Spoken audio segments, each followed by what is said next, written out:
Good morning once again. This is Attorney Ramon de las Alas signing on for my YouTube channel, blog, NBA Trivia, and NBA Sports Cards et al. And this morning I've got another ABA great for you. And without further ado, let's start the ball rolling. But before we proceed, just don't forget to subscribe to my YouTube channel as well as follow my Facebook page, which has the same name, NBA Trivia and NBA Sports Cards et al. And my Facebook page, that is where I upload my live episodes of my YouTube channel. So don't forget to check that out in case you missed my live episodes. Well, for these episodes, we are going to talk about John Beasley. Well, John Beasley, yes, we've got a focus shot of John Beasley's rookie card. This is the only card in my collection of John Beasley and hence I will no longer show you my top loader binder, which also features John Beasley. This card, identical card, John Beasley's identical card. Yes, and I'm very glad that we have a focus shot of John Beasley. And this is the back of his. This is the dorsal portion of his rookie card, and the camera did not cooperate on this one. Hopefully, we can get a focus shot.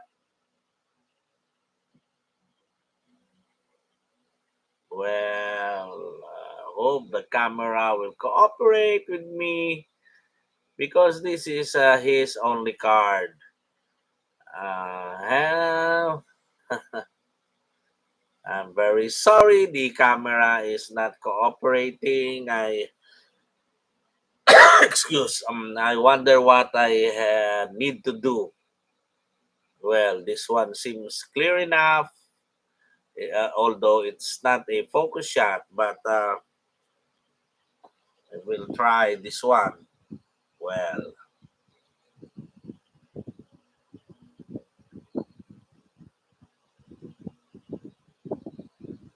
anyway,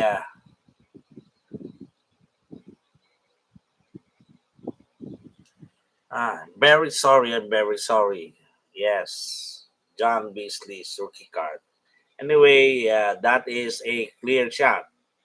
Oh, let's try our luck for the last time.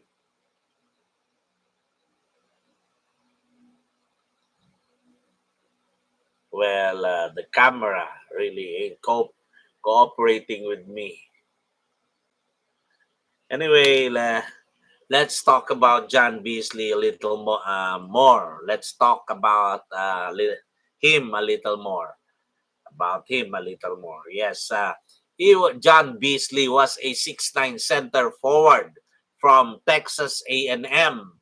He was born last February 5, 1944 in Texarkana, Texas, U.S.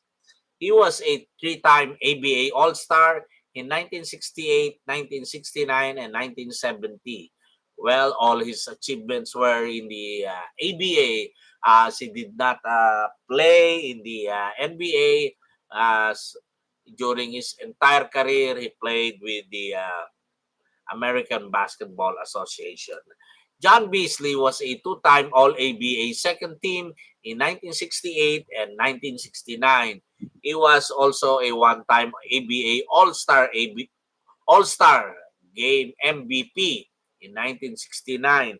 He played in one ABA Finals, for the Utah Stars in 1974. His best season was with the Dallas Chaparrals in 1967-68. The Dallas Chaparrals, well, they are now the I think they are now the San Antonio Spurs. Although I'm not sure. I think they are forerunners of the San Antonio Spurs. Well, best, I hope my memory serves me right.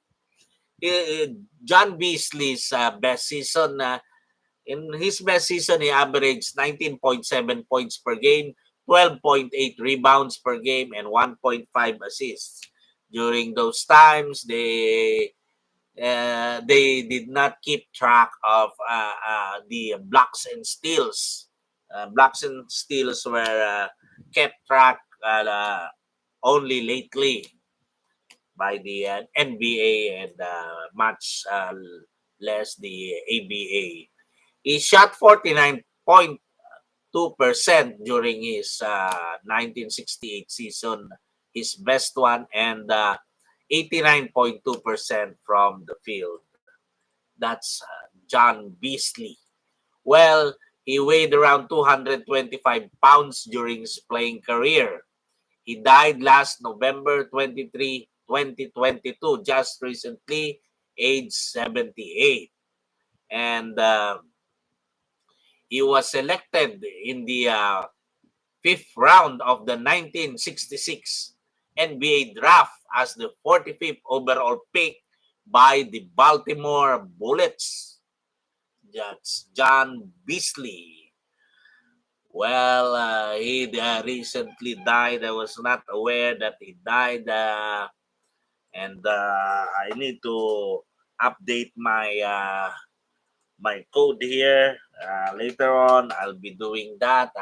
Well, let's talk about other NBA trivia.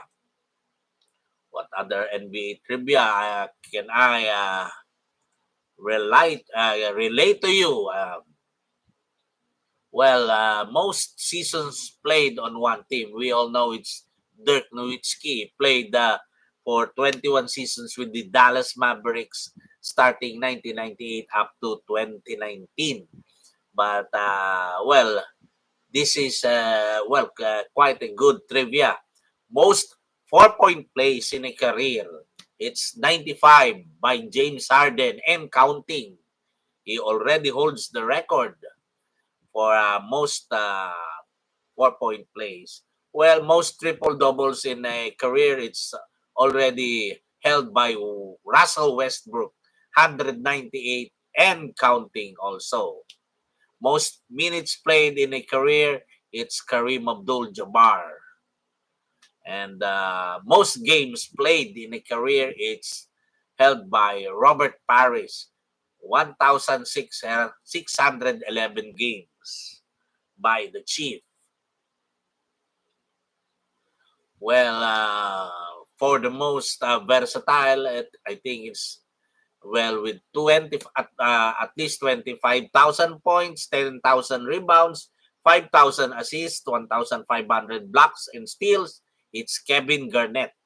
Well, he is the only player who holds the record. What else? Most consecutive seasons leading the league in total points. Well, it's held by Chamberlain and Jordan, both with 7. Well, that's highest scoring average in a career. It's still held by Michael Jordan with 30.12. If he had played more, he would have scored more. That's the record. Most points with one franchise for his career. It's held by Karl Malone. 36,374 points by Karl Malone. He scored those points while with the Utah Jazz. Well, for a career, the highest three-point field goal percentage in a career, that is held by Steve Kerr. And that is, quite an achievement, 45.40% by Steve Kerr, highest three-point shooting percentage. Well, most seasons leading the league in field goal percentage, it's Shaquille O'Neal with 10. Well, and what about free throws? Well, Karl Malone holds the record for most free throws made in a career. And the highest free throw percentage in a career is held by Stephen Curry and counting 90.87% by Stephen Curry. And, well, most seasons leading the league in free throw percentage, it's by Bill Sharman with 7. Well, for a center, highest free throw percentage in a career by a center, it's by Jack Sikma, 84.8%. Well, Jack Sikma was such a good free throw shooter. Most rebounds, highest rebounds, that those are held by Will Chamberlain. For his career, Will Chamberlain was able to grab 23,924 rebounds, and his rebounding average was 22.9. And Will Chamberlain also led the league in rebounds for 11 years.